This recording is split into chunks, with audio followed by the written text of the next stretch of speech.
It's the final match day of the 24-25 season in La Liga, Serie A, and the Prem, and we're going to break it down right now on the No Business Soccer podcast. So, let's dig in.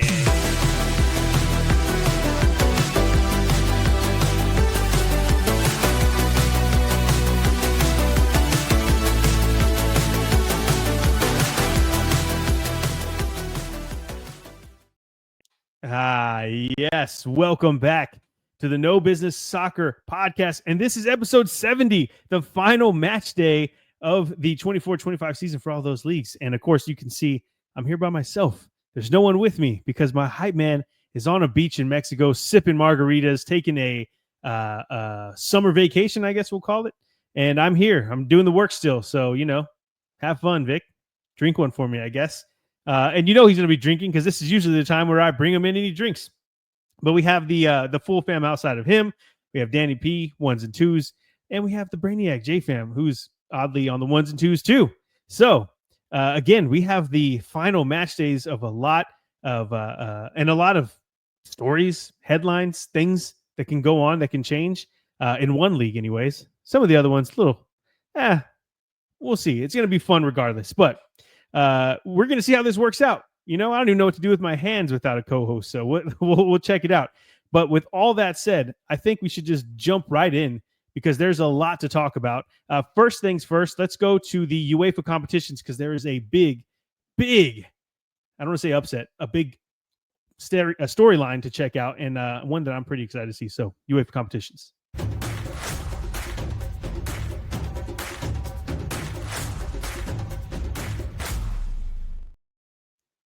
The wait is finally over. Spurs win a trophy. They win the Europa League final against Manchester United 1-0. And man, as a Spurs fan, as a Spurs supporter, I don't even know how to put it into words how much it means to the club and everyone around there. And I'm obviously I'm way over here in Texas. I don't get to be there for the parade that's going to go on if you're watching this on Friday today. And it's just so cool to see. I think the best part, and everybody, if you ask any Spurs fan around the world, the best part about seeing it all happen is seeing Sonny lift up that trophy. He deserves it. He's been there for a decade, and everybody's gone. Everybody has moved on to win things and try to win things at other clubs, but not him, not Sonny, not our captain. He stayed there, and we got it done. It wasn't the best match, but who cares? The season in the Prem is horrible. Who cares? None of it matters. There's a lot of questions that are going to be asked coming up, but as of right now, that's not even something we're thinking about. The 14-year wait for a trophy is over, and it's just surreal. You don't really expect these things to happen until they do. And I was watching it here at the house and have my little daughter with me, and all I could think was like, man, my daughter is only going to know that Spurs are a club that wins trophies. That's crazy to me. It's something that just doesn't make sense. But there's all these different things that need to be taken down now. All these different people talking mess that just doesn't make sense anymore, right? Like we're the champions of Europe, and nobody can take that away. There's a really, really I don't want to say big, but it's something that's thrown in Spurs fans' faces all the time. It's a Twitter account that's called Days Since Spurs Last Won a Trophy, and it was getting up there. Let me just put it that way. There's a timer going down on it. That's all it was. Every day they posted a time, and it was like this long since Spurs last won a trophy. Well, guess what? It had to be reset. It is 0. I mean, hopefully they shut the thing down because why even matter anymore? The time was yesterday. That's whenever we won a trophy, and it's done with. And I couldn't be more excited for that. All that it means, getting into the Champions League is kind of like the icing on the cake. I didn't even think about that for a Spurs team that just, honestly didn't look like they were going to get there or needed to get there, honestly. But with the notoriety that comes with that, the money that comes with that, just means a lot of more fun times coming. And on the flip side of that, Ruben Amorim and his Manchester United pathetic season. That sucks. But we knew that would happen. I'm not saying that just because I'm a Spurs fan. I'm saying that because if it was the other way around, if Manchester United won, then everything that Ange Postecoglou went through and that Spurs fans went through this season was for nothing. And we would be just as pathetic. But hey, it didn't happen that way.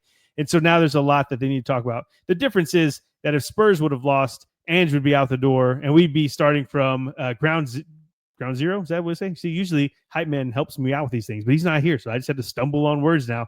But we start at the ground floor, basement level, with Manchester United. They know that Ruben Amorim is the man. So even if he would have lost, even if with the win he's going to be there, with the loss he's going to be there. It's kind of like they know what's going on. He has to retool that squad, is what it is.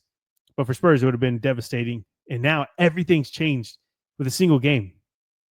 There's going to be a lot of summer talks going on, so we won't stay on this forever. I could stay on this forever, but we're not going to.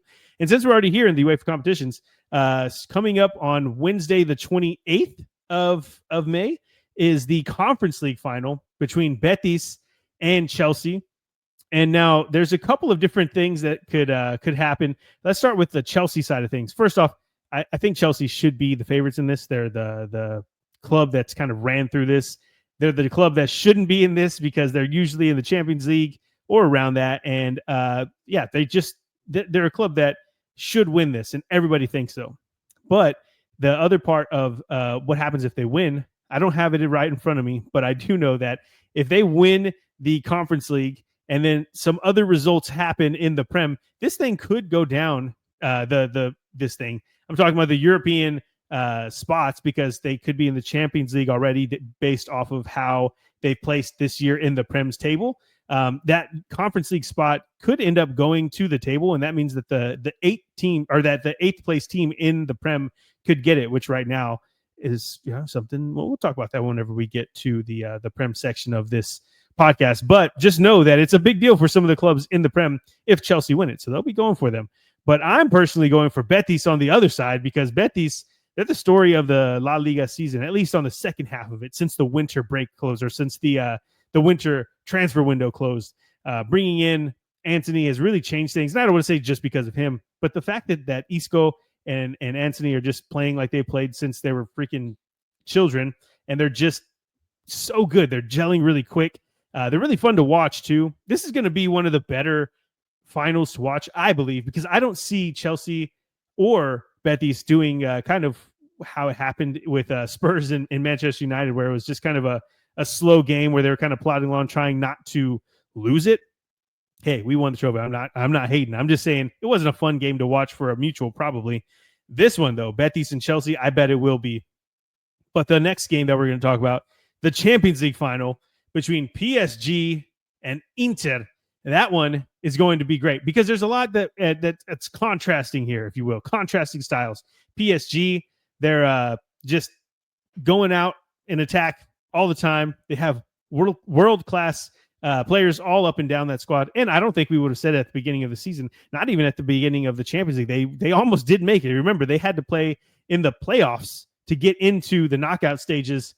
Technically the playoffs are knockout stages, but you know what I mean, to get into this far in the Champions League. So it's not like they've been considered world-class at all season, and at least not in the Champions League. But at this point, they look like the best team in Europe, and they might get it done. The difference is Inter are defensively sound. Maybe you wouldn't see that from the games they played against Barca, but generally speaking, they look to be a little bit more defensively sound. And so when we're talking about one of the teams that's one of the best attacking teams versus one of the best defensive teams, this could be a clashing style. But I know that I've seen a couple of different matches between Italian sides that end up being a little, I don't want to say boring, that seems disrespectful, but a little slower.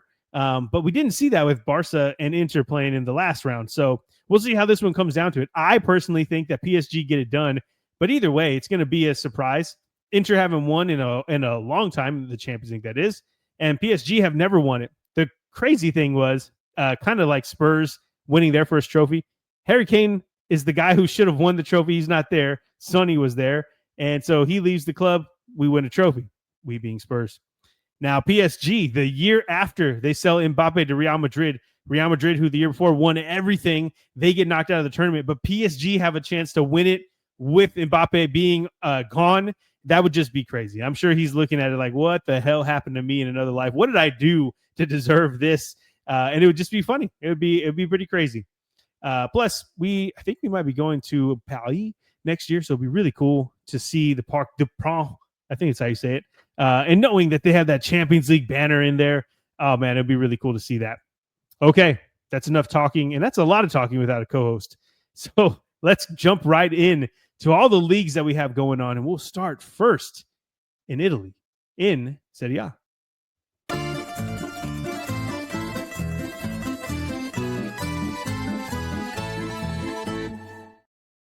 And with this is how we always do the show. I always start with Serie A and then move down. And I should have done it differently this time because Serie A is the most fun. And so now it's kind of like if you start a concert and you do the headliner first. Hopefully, all y'all don't stay. So y'all do stay because you know how it is. You don't go to a concert. If you see the headliner, you're out after that. So don't do that this time around. And we're going to start by looking at the table first in Serie A after Matchday 37, going into Matchday 38. And if you look at the Serie A table, there's so much to go off of. I mean, there's so much up for grabs everywhere from the top to the bottom. Obviously, you have the Scudetto race going on. And there we go. There we go. Napoli and Inter in the Scudetto race. There's not a lot going on between them. Not a lot going on between them as far as points goes. There's 1 point difference. And then that goes down because the Champions League places are up for grabs. Hell, even Lazio and Fiorentina can get changed up there for that spot. Bologna too. No offense, but Bologna are in there already. And so whenever we're looking at the bottom of the table, even there's something for the relegation spots. I mean, there's so much to play for in the Serie A. And I'm excited to break it down. So let's do that right now. Let's go right into all the matches that are going down on match day 38, the final match day of the Serie A. And right now, it's a couple matches going on Friday, a couple matches going on Saturday, a couple going on Sunday. It's all over the place. But all you need to know is that the big matches, and that's maybe unfair to some of the teams that are trying to stay up. They're big for those teams. But the match that can decide it all is the Scudetto matches, and those are being moved to Friday. And I'll tell you why after I tell you about the matches. So first off, we have Napoli versus Cagliari, and it's very simple here.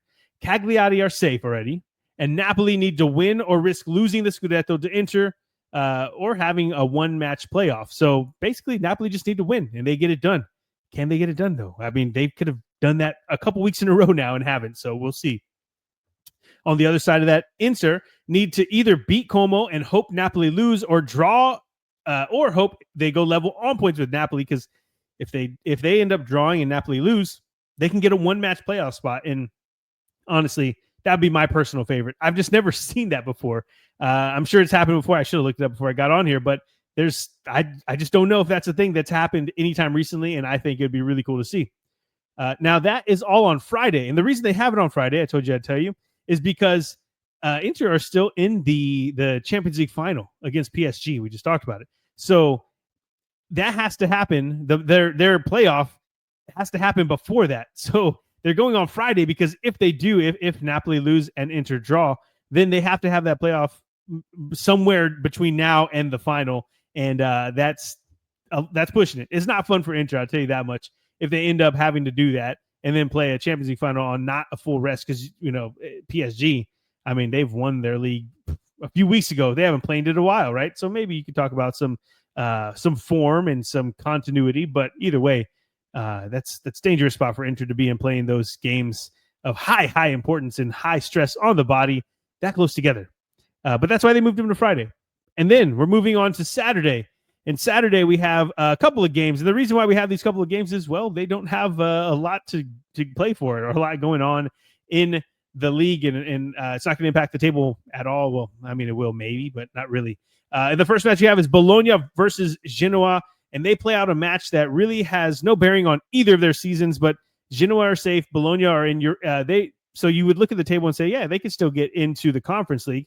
But yeah, they don't need to do that, though, because Bologna won the Coppa Italia, so they get into the Europa League by default. So they're already there. So that's the league that's above Conference League. There's no need for them to be playing this match. I mean, pride and obviously probably bonuses and stuff, I'm assuming, but no need to for the table's sake. And the same goes for Milan and Monza. Milan are out of contention for Europe, and Monza are already relegated. So both of those matches are your Saturday matches. So if you want to watch some Serie A on a Saturday just for the hell of it, go ahead. But there's nothing that's going to come from those matches. Now, where the juice is, where it's worth the squeeze, is on Sunday. And let's start off with Venezia. They get Juve at home, and they need to win and have a chance to stay up But Juve are only a point above Roma for the final Champions League spot and would qualify with a win over Venezia. So Juve, they're really pushing for that win. And obviously Venezia are too, because that's their salvation. They're trying to stay up in the Serie A. That's a good one, folks. Whenever both teams have a lot to play for, that's what you want to watch. And we also get Lazio, who get Lecce at Stadio Olimpico. And it's all on the line for both teams, as Lazio are currently in sixth and in line for the Conference League spot right now. But they could actually end up in the Champions League or out of Europe altogether with different, essentially if they win or lose, it could be that they get Champions League or they get nothing. It's crazy. It's a big swing, but that's kind of how awesome this table has been and how close this table has been in the Serie A all season. I can't wait to see it. Udinese get our Fiorentina at home, and Udinese are safe, but Fiorentina need to win and a Lazio loss to get back into Europe next season. And like we're just talking about, win and loss is very, very big deal for our Lazio. Okay, let's move it along to mid-table Torino. They're taking on Roma, whose Champions League hopes rest on erasing the 1-point gap between them and Juve. A win and Juve loss would do it. Roma would be into the Champions League, which is insane if you think about where they came from, coming from sacking two managers and being like closer to the relegation spots than they were to the Champions League spots. It's just crazy how it could end up that way.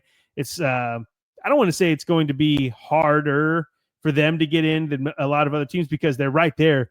But, you know, the way that Juve is playing and who their competition is, it tells you that Roma might be fighting for a Europa League spot, if anything. But honestly, that's probably the best thing for them. We'll see how it all shakes out. But we know that Roma, they've had some troubles recently. They don't know who their coach is going to be, their manager is going to be next season. So maybe the Europa League is probably better. Atalanta get Parma in Bergamo, and the AT Aliens have already locked up the Champions League next season. But Parma have just 2-point gap between them, Empoli, and Lecce. And if both teams win and Parma lose, Parma could be relegated. So there's really a lot on the line for Parma. They could be a draw. We don't know how Atalanta is going to play this match. If I know Gasperini, he's probably not going to let them take their foot off the gas. He's probably going to go for it. But at the same time, it means a lot more to Parma, and that means that they'll be fighting really hard to stay up because it's maybe Empoli and Lecce can't get it done, and they'll already know that. I don't know, but that's why they're playing all these matches at the same exact time. So there's no looking over your shoulder, if you will. You know, there maybe there's going to be a little bit of that regardless. You can't help it, but that's why they have all these matches at the same time. So yeah, Atalanta, Parma. Big match for Parma, not a big match for AT Aliens. And the final match of the 24-25 season that we're going to talk about in the Serie A, which is so crazy to say.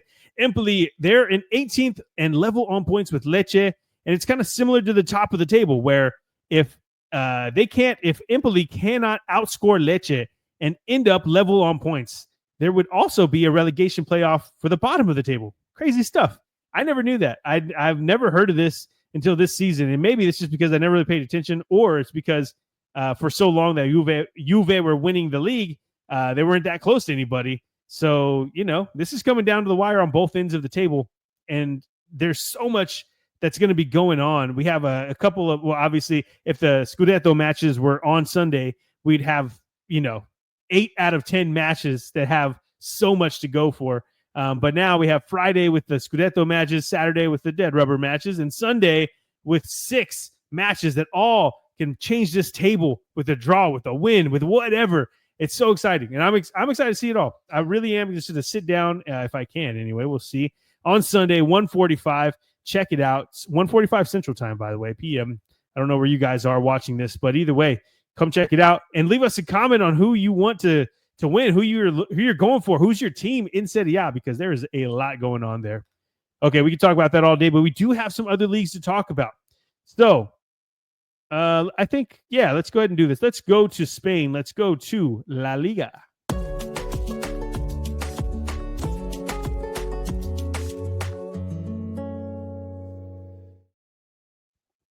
You caught me. I was trying to go quick, get a drink of water. There's a lot of talk in this episode.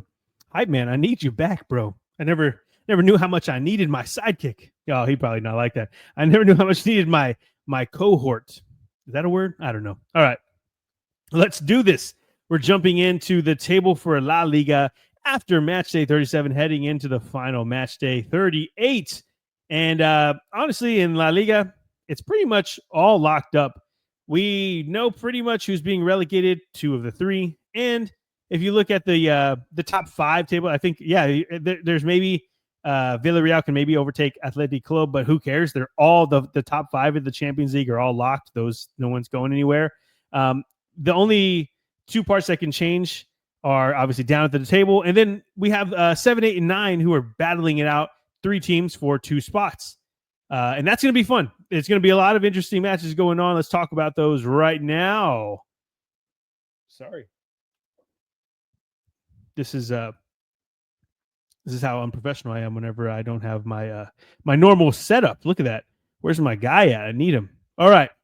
On Friday, Real Betis host Valencia, where both teams, they are pretty much set in the table. Betis are locked into Europa League and Valencia right around mid-table. Now, Betis, they still have the Conference League final, as we talked about. So I know that typically if your team wins, like let's say Real Betis weren't in Europe and they won the Conference League, then they'd be getting into the Europa League by virtue of winning that. But since they already are in the Europa League, if they win it, that spot does not go to the La Liga table. That only goes for the Champions League. I'm not sure about the Europa League, but I know for sure I read into it because I was thinking that 7, 8, 9 would all be places in the in Europe, but that's not the case here. So Betis and Valencia, they go on tomorrow because neither team has anything to play for.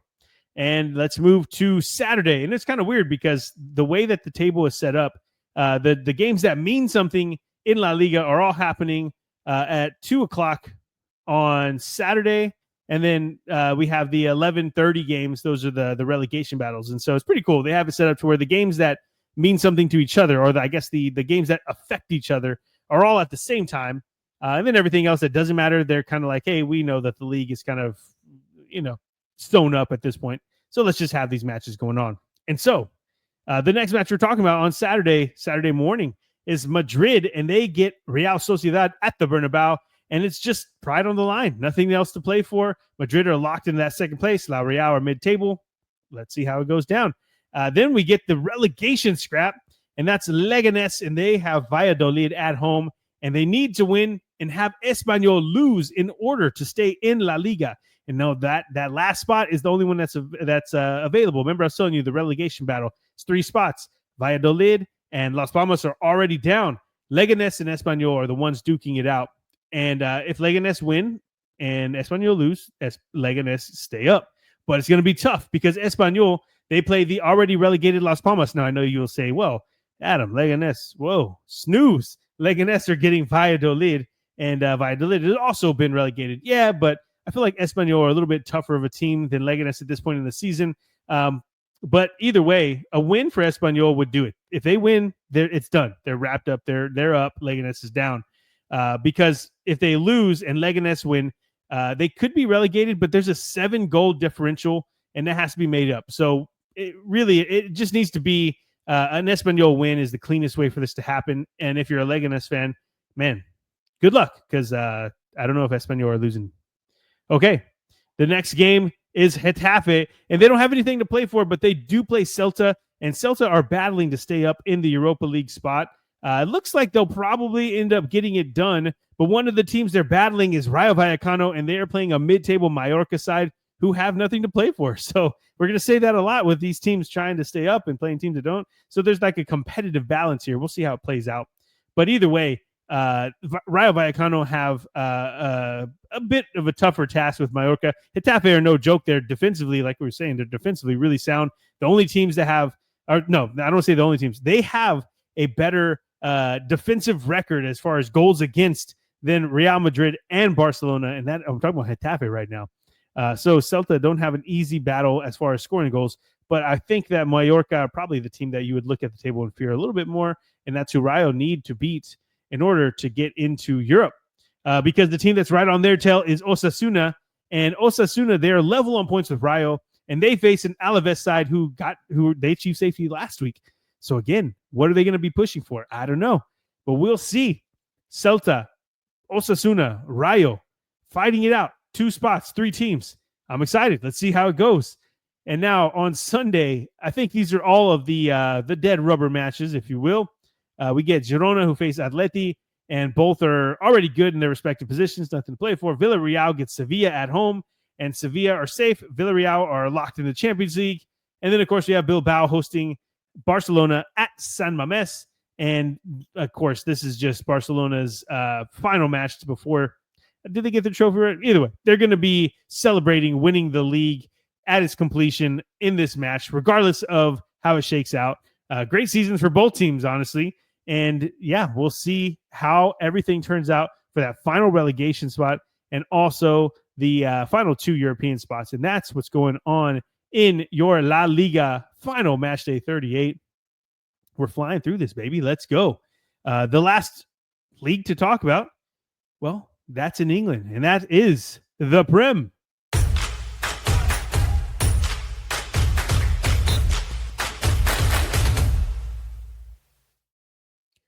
I got to call it out too, because I don't know if y'all can see it on the camera, but I have a little 5-month gremlin, and she's getting these claws, dude, and she scratched the crap out of my face. And so when I'm blinking a lot, it's because it hurts. It's all freaking scabbed up. She's got some claws on her. And before you say it, yes, I do cut her nails all the time, and they just grow back. She's like Wolverine.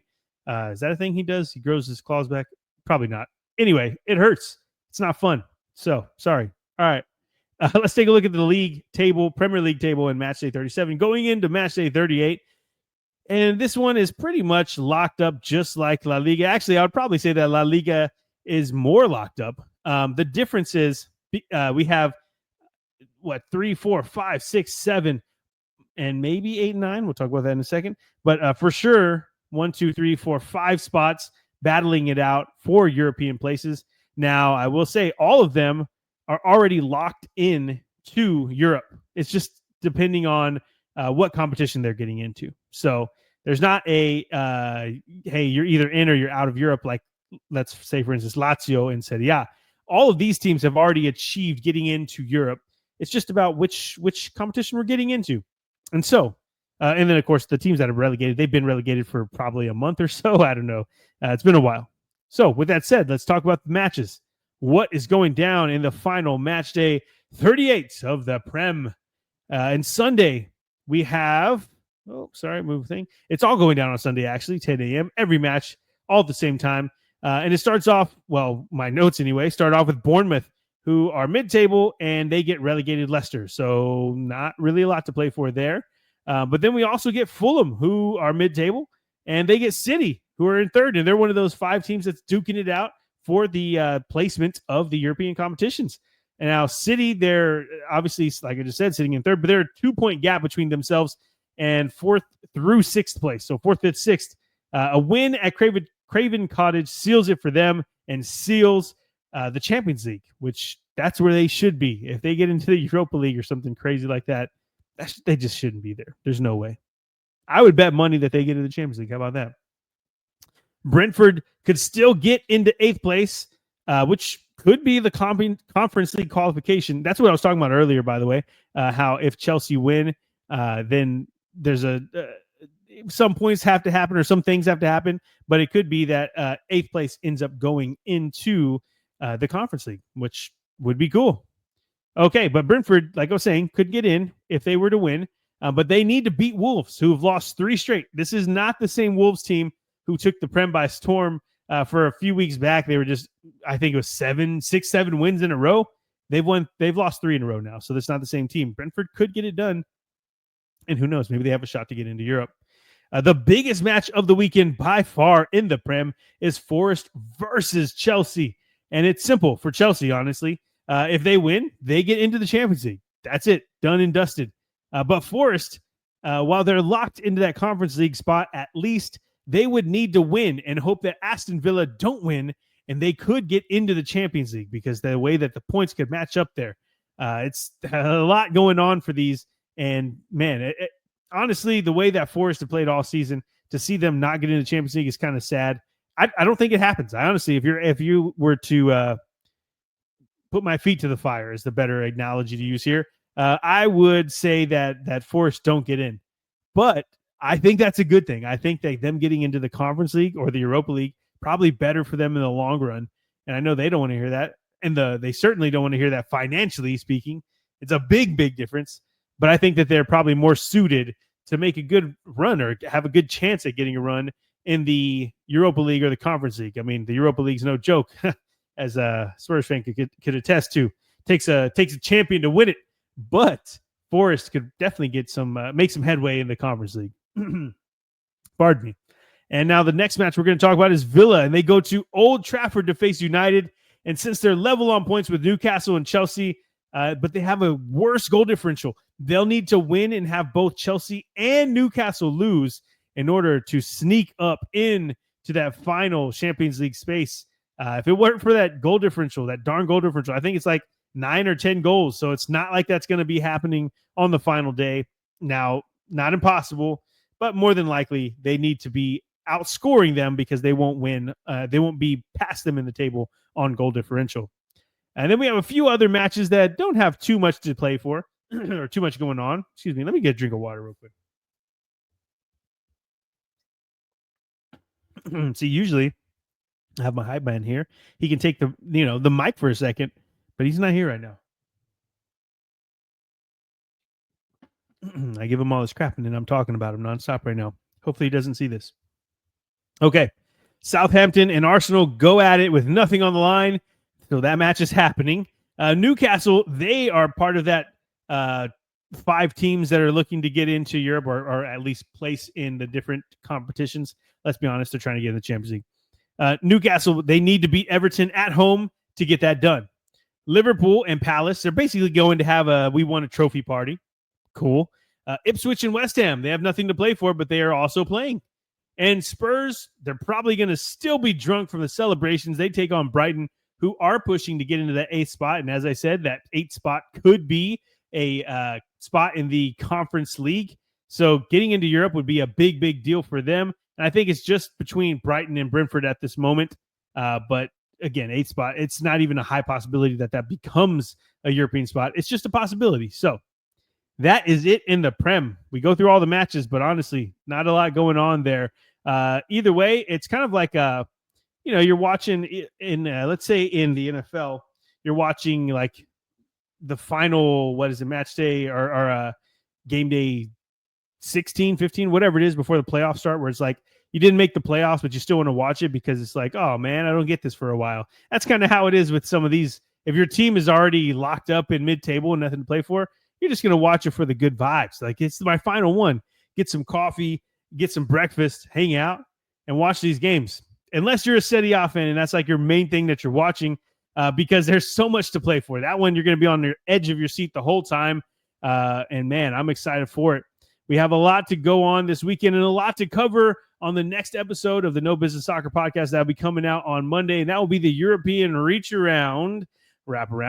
And that will be something that, I don't know, we'll have to talk about it because there's a lot going on. This is the final match day, so that means that this is the offseason. And, of course, the news and the stuff coming out, the transfers, the things that we're looking forward to, it's not going to stop in the summer. And we'll keep you updated here. And just to tell you kind of what's going on, we're probably going to take a break after this final match day. We might come on for a short pod to talk about the Champions League final. Actually, we probably will do that. But we, as far as taking a break, we're going to just go and recalibrate, talk about what we did this season because we just jumped into this thing to figure it out.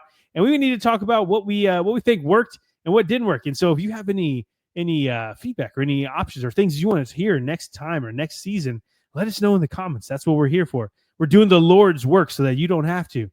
And just to let you know, in the offseason, we're going to break it down. We're going to have 4 episodes, and we're only going to be going Thursdays in the offseason, in the summer, I guess we'll call it.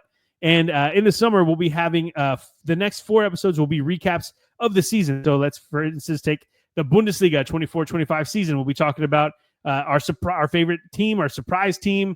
We'll be talking about all of the people who won the different assist leaders and the Golden Boot or whatever they call it in the respective leagues. And we'll be handing out some rewards in these as well for the specific leagues. So there's going to be a lot going on. And we're going to do it for the Serie A, the Bundesliga, the La Liga, and the Prem, all the leagues, because it's always sad whenever these leagues end, and then we just forget about it. We move on. But there's a lot that happened. So we want to put a nice bow on the package, on the present that was the 24-25 seasons in these 4 leagues that we cover.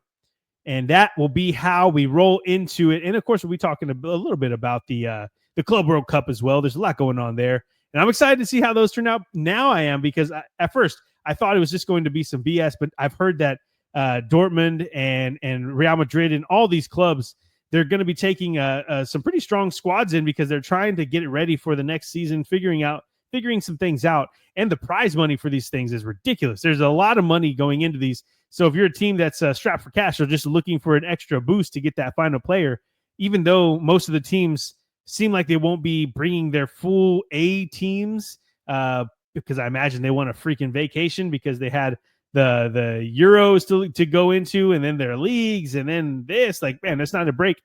So anyway, I've heard that some of the bigger teams, though, are going to be bringing their squad, because there's a lot of money at stake, and that would be fun. So we're not going to cover the whole tournament like we did in the summer of 2024, because for the Euros, because that's just it's a lot of work, and I don't know if a lot of people have interest in this. But if you do have interest, let us know. We'll do what we can if it's something that you want to see. But what our plan is for the time is just to kind of cover the big teams in Europe that we cover, and then some of the matches that happen along the way, as well as bringing on a few guests here and there. And we're all looking forward to it on the No Business Soccer podcast. We appreciate all of you who've tuned in, hung out, subscribed to any of our various social media channels. Like I was saying, we're just 4 dudes who wanted to talk about some soccer, some European football, and have fun doing it. And in a way that we liked it, in a way that we wanted it done. And so here we are on our final episode of the 24-25 season. And we appreciate you all. And we'll talk to you next time.